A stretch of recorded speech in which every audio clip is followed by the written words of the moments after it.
Hello, and welcome to my YouTube channel, Reading Little Blue Books, out loud, while stoned.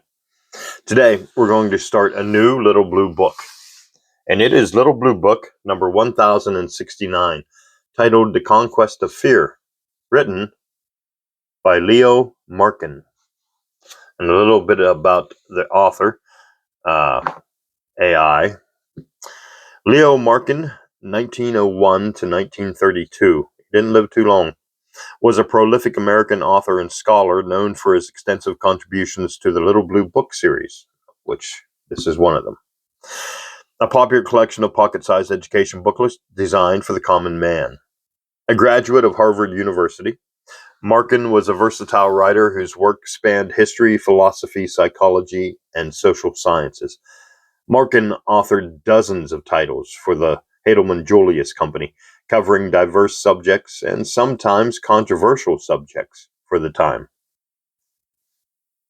Tragically, Markin's life ended prematurely at the age of 31. He died by suicide in November of 1932 at his home in Indianapolis. Despite his short career, his work remains a primary source for understanding early 20th century popular education and the era's shifting moral landscape. That was Leo Markin, the author of, among others, Little Blue Book number 1069, The Conquest of Fear, which we are going to read. Well, I'm going to read, you're going to listen to. This does not have a copyright date, though I do have other Little Blue Books written by Leo Markin, and they were all prior to 1932 when he committed suicide. So mid-1920s is probably when this was written. And we'll begin The Conquest of Fear, Beneficial and Harmful Fear. Fear is the painful emotion caused by the anticipation or expectation of impending danger or evil. Undoubtedly, fear is one of the most primitive of our emotions. Along with the feeling of surprise, it is said to have arisen very early in animal development. The earthworm darts into its burrow when alarmed, just as the rabbit does. If the feeling of the ludicrous belongs only to the human race, the emotion of fear is evidently far more elemental. Fear is closely related to the instinct of flight. The mouse which sees or smells a cat is frightened. Without pausing to deliberate, it runs away. The fact that the earthworm, which has become aware of the presence of an enemy, immediately hurries off is sufficient evidence that it is frightened. Of course, it is important for the survival of a species that its individuals should, so far as possible, guard themselves or be guarded against foes. If the rabbit were not frightened by the approach of a carnivorous animal, if it did not flee at the scent or sight of a dog, obviously, it would have little chance to live long enough to beget offspring. The physical concomitants of fear are in general such as will assist the animal which is afraid, so that it may exert all its energy in running away. The heart beats more quickly and more violently. The blood vessels contract, with resulting pallor and lowered temperature in the skin of the body. Breathing becomes more labored and more rapid, with occasionally a deep inspiration. In some cases, the mouth is opened wide as for easier breathing. There are certain chemical changes in the glands resulting in a dry mouth, a cold sweat, a hoarse and whispering voice. The digestive processes are checked. Nausea and stomach pains may result. The skin trembles or shivers. The eyes are opened wide. The forehead becomes wrinkled. The lower jaw drops. The arms swing upward, and the voice may fail. These conditions are exaggerated in children and in savages. Civilized men are usually able to restrain most of the physical expressions of their fear. There is no essential difference, however, between the fright of a small bird on seeing a bird of prey and the fear of a schoolmaster in the southern United States that he will be discharged from his position because he believes in organic evolution. There are degrees of fear, to be sure, And in many ways, the problem is a different one for the human being than it is for the lower animal. The emotion is nevertheless the same in each case. The bodily changes which are brought about in the frightened individual are, as we have seen, largely calculated to assist in its running away from the source of fear. However, even in lower animals, fear may be so great that it completely or partially paralyzes or even kills. According to Jackson and Salisbury, in Omitting Our Nerves, when an object is sighted which arouses fear, the brain cells flash instantaneous messages over the body, among others to the suprarenal glands or adrenals, just over the kidneys, and to the thyroid glands in the neck. Instantly, these glands pour forth adrenaline and thyroid secretions into the blood, and the body responds. Blood pressure rises, brain cells speed up, the liver pours forth glycine. It's ready to burn fuel. Sweat glands send forth cold perspiration in order to regulate temperature. Blood is pumped out from stomach and intestines to the external muscles. This is all very well to explain how fear aids the frightened animal to escape. After flight, these authors continue, comes concealment, with the opposite bodily need, the need for absolute silence. This is why we sometimes seem to get the opposite result. The heart seems to stop beating, the breath ceases, the limbs refuse to move, all because our ancestors needed to hide after they run, and because we are in a real way a part of them. It is hardly necessary to assume that the partial paralysis which commonly accompanies or follows fear is an inheritance from primitive man.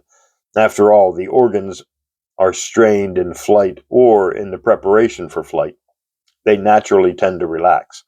Fear drains off the reserve stores of nervous energy, even if the frightened individual does not flee or fight. Exhaustion follows, whether or not there exists the need for concealment. Our human ancestors often climbed trees to escape from cat like animals and snakes. It is not likely, however, that they then played dead or tried to hide themselves amid the foliage. I do not feel that the weakness often resulting from fear is beneficial to any animal. It is simply the inevitable result of the wasting of strength in the moment of the alarm. The human being who is afraid seldom runs away. The dangers which confront us in a modern city are not very often of such a nature that we may escape them by physical flight. Most of us are never chased by a wild bull or a bear. As for the man who goes into the forest to hunt, he ordinarily trusts to his weapons rather than to his legs. We sometimes need to run out of the path of an automobile or a train. Occasionally, we may have to flee from a mad dog or from an animal which has escaped from a circus cage. But the problem of fear is normally not to be solved by the power of our leg muscles. Nevertheless, we react physically when we are frightened. Let us suppose that a man has stolen from the bank, where he is a trusted employee, confident that he will be able to replace the money after he bought some stock on Wall Street. He takes up his newspaper one morning and discovers that his margins are wiped out. Perhaps flight is the only thing that can save him, but this does not mean an immediate taking to his heels.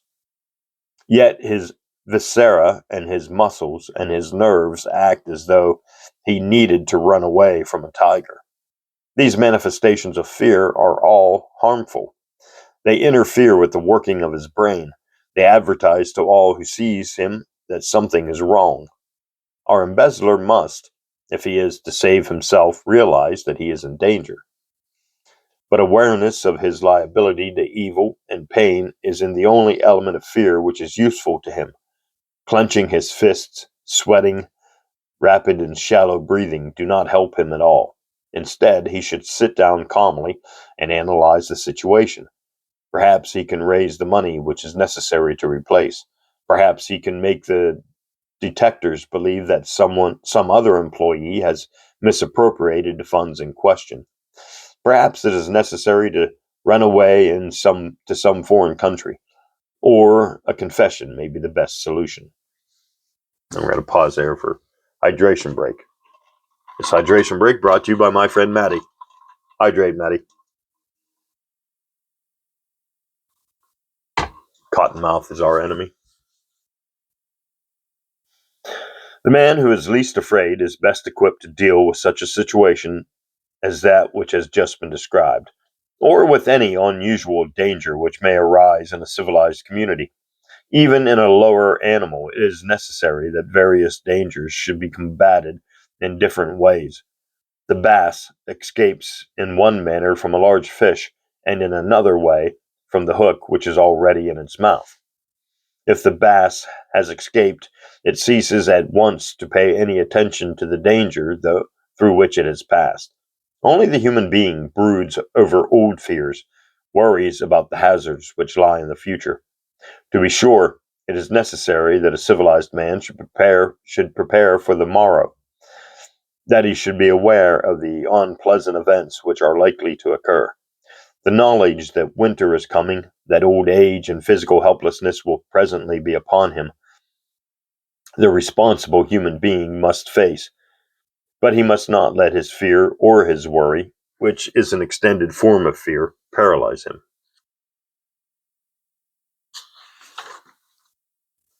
There are men and women who are always afraid lest something be wrong with their appearance. Perhaps they have forgotten to tie their shoelaces or to button garments which should never be left unbuttoned. Maybe they have neglected to apply necessary powder or to remove superfluous hair. Such persons always do appear as though something is wrong with them, even if their laces, buttons, powder, and hair are quite as they ought to be. Their anxious face and nervous limbs are not. A gentleman of my acquaintance once found it necessary to borrow a large sum of money from the bank. He had established a good credit, and ordinarily he would have had no trouble in obtaining the amount which he desired. He was, however, physically and mentally tired. For some time before he approached the bank officer, he brooded over business matters. It seemed to him that the loan would be refused, and that he would consequently be forced into bankruptcy. When he came into the banker's office, his fears were plainly to be read upon his countenance. It was small wonder that his request was denied. As it happened, things came out satisfactorily.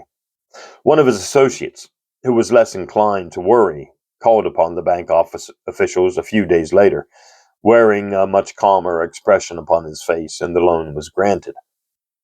But it might easily have happened that this businessman's vivid depiction of disaster should actually have brought it about. The poker player knows that his opponent must not be able to tell that he is afraid of losing. The new policeman is afraid when he sees a group of insolent vagabonds, but he realizes that they must not be able to notice his fear. The officer who is for the first time under fire must at all costs keep his men from seeing any trace of his timidity. Sometimes we must hide from our very selves the fact that we are afraid. We whistle to keep our courage up. We put on a phonograph record or cause the radio receiver to bring in dance music in order that we may forget that we are soon to take a difficult examination or to propose marriage or to be tried for larceny. That's a wide range of things, isn't it? Probably it would be best if human beings were altogether free from fear. However, no intelligent man is absolutely fearless. The idiot and the lunatic may be altogether unafraid. The most courageous human being, if he be in full possession of his wits, suffers from fear. However, he concentrates his attention upon the matter which is to be done. He occupies himself with resisting danger instead of with thinking about it. Fearless soldiers have all known the sinking of the stomach which accompanies their first entrance into battle. Many of them, indeed, must contend with fear every time they enter into danger. In general, however, familiarity tends to breed contempt. The veteran who has been many times in action thinks little of exposing himself again. The building worker who is accustomed to balancing himself upon a slender beam many feet above solid earth is not afraid. If he were, he would be much less likely to fall. It is well known that persons who walk in their sleep frequently walk safely upon narrow ledges from which they would undoubtedly drop with fatal results if they tried to tread upon them while in their full consciousness. The psychologist who tells us that fear is a self-preservative instinct should add a number of qualifications to the statement. It is questionable, first of all, whether fear should be called an instinct at all. Probably we should consider it simply as an emotion or feeling with which is associated the flight instinct. But is fear self-preservative? Certainly the awareness of danger is important, yet this alone can hardly be called fear. Furthermore, even the knowledge that danger is near may sometimes be worse than ignorance. For example, the murderer in his death cell is aware that there is no hope for the reversal of his conviction or for the exercise of executive clemency. His fear cannot save him. His knowledge that he is almost absolutely sure to be hanged on a certain day is of no advantage to him. It merely tortures him. Even when the danger which confronts us is not necessarily fatal, it is hardly fear which preserves us. We know that certain hazards are to be averted in one or more ways. If we are afraid, and our actions are entirely dictated by our fear, we either run or fall down, paralyzed. Obviously, it is better that we should be able to decide whether we are to run or to stand our ground. Many things which frighten us are not actually dangerous. A friend may jestingly come up from behind and seize us. A sudden loud noise, or the appearance of strange objects, by no means makes necessary the sudden jump which it is likely enough to cause. The childish fear of thunder and lightning, the dark and loneliness, often persist through the adult years. Surprise is frequently enough to cause fear. The child or the fearful adult is wont to be frightened by the coming of a strange man or animal. Most of the things which usually arouse fear are such as were dangerous in primitive life. We are told by a number of scientists that the child's fear of dogs and cats is hereditary. According to Lucretius, with whom some modern psychologists agree, stags learn flight from their parents. More probably, they learn it largely for themselves. We fear the various sorts of snakes, cats, and large birds of prey, not so much because they were dangerous to our ancestors as because we feel more or less vaguely that they are capable of doing harm to us. We learn fear as children, when indeed we have more to fear than after our physical and mental powers are developed. Such an acquired characteristic as a specific fear can hardly be transmitted from parents to offspring. But children may, while they are very young, acquire their mother's fears. As only children, or one which is much pampered or worried over, is especially likely to grow up timid and subject to unreasonable fears. The imaginative young boy or girl is, to be sure, more inclined to find fearsome things in the dark than the stolid and prosaic child. Parents are often responsible for implanting dangerous fears in their young children. To correct naughtiness, they frequently utter threats to call boogeymen or policemen. It is important that children should not be afraid of policemen, but should always be prepared to call upon them when they are lost or otherwise in need of their assistance. They should be able to go to bed in unlighted rooms without supporting hosts of malevolent creatures to be about. They should approach the physician and the dentist confident that they are to be treated kindly, not hurt. Such a thoughtless remark as, if you eat all that candy, you'll need to go to the dentist and he'll make your teeth ache, may be enough to keep a child from having necessary work done to its teeth. A man of 70, who had been a soldier most of his life and taken part in many battles, was asked which of the fears he has experienced remained most vivid in him. He promptly told of a childhood experience. Once, when he had misbehaved, an old servant had threatened to shut him up in a room where a corpse lay. Not one of the actual dangers which he had afterward experienced made such an impression upon him as this. And yet, if the child had not been afraid, it could have remained all night near a dead body without coming to any harm. The infant, which has just been born, probably does not fear at all. It begins to be afraid when it is a few months, perhaps a year old. Then it shows fear when it hears unfamiliar sounds, especially when these are sharp and sudden. But the young child may be afraid of all musical sounds upon first hearing them. It sometimes shows that it is afraid when it is held suspended in the air. Childish fears of strangers, of solitude, of darkness, wind, fire, and water, of animals which are furred and which bare their teeth, presently manifest themselves. It is easy enough to refer these fears to various stages in human development. Some writers point to women who are afraid of cats and talk wisely about an atavism or reversion to a more primitive type.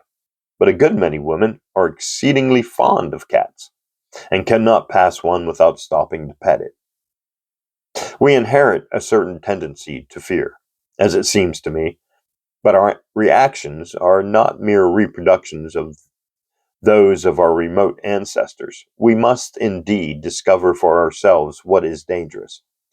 The civilized man, who leaps aside when he hears an automobile horn, does not do this merely because the primitive men from whom he is descended used to climb a tree when they heard a lion roaring. It is significant, I think, that the child must be taught to fear certain dangers, even such as confronted our savage forefathers. The young infant might crawl into a swift river or over a precipice if left to itself. The bird, which is yet unfledged, shows a certain tendency to fall over the edge of the nest. Experience is the best teacher. When the child learns that a given line of conduct produces a painful scratch or the application of a hard hand to its buttocks or some other unpleasant result, it is soon likely to stop acting in that particular way. For the moment, please observe, I am grouping together various forms of unpleasant experience without considering whether the parent should or should not rule the child by means of fear. To this much, all will agree that the child should learn what is necessarily or potentially dangerous. But it is not necessary that the child should be afraid of a dog simply because, if born several thousand years earlier, it would have needed to avoid packs of wolves. If the young boy and girl must be taught to avoid kidnappers, this can be done without making them cry out whenever they see an unfamiliar human face. If they must, as young infants, be kept away from running water, they must not be permitted to acquire such a fear as will afterward prevent them from learning to swim. The child of 2 or 3 must be kept from crossing the busy city street unaccompanied, but it must not be frightened so that it will afterward be uncomfortably cautious of danger whenever it sees a vehicle, especially to the young human being do Macbeth's words apply, that present fears are less than horrible imaginings. Certainly, there is no reason why children should be afraid of that which is not likely ever to prevent an actual danger. In any case, the hazards of human life lack, and there's a hole right in the middle of the page, lack something, as not all elements of the spectacular something appears, without giving advance warnings in the form of noise or alarming appearance. Fear and the flight instinct are, for civilized people, very inefficient safeguards indeed. According to G. Stanley Hall, fears that paralyze some brains are good tonics for others. In some form and degree, all need it always. Without the fear apparatus in us, what wealth of motive would be lost? On the other hand, Bertrand Russell contends that no custom or institution inspired by fear can further life. He believes that fears, rather than hopes, rule in contemporary society, and he declares emphatically that this is wrong. On the whole, I am inclined to agree with Mr. Russell. It is good for a human being to understand that a given action will or may bring about definite evils, but trembling and perspiring over the matter are hardly likely to serve a useful purpose. The harmfulness of worry has already been alluded to. Perhaps it is the worst disease of civilization. We say that the victims of worry have committed suicide or starved to death or died of acute indigestion. But chronic fear should really be entered upon the death returns. Acute fear, under the name of shock, is more frequently recognized as the proximate cause of death. Pardon me. And that's the end of our first chapter. And I think that's where we'll end, on page 15, at the end of that chapter. So, thanks for listening. And join me. Let's see. Thanks for listening to the first part of Little Blue Book number 1069, The Conquest of Fear, written by Leo Markin. Copyright date somewhere in the mid-1920s, since he died in 1932. Thanks for listening, and join me in part 2.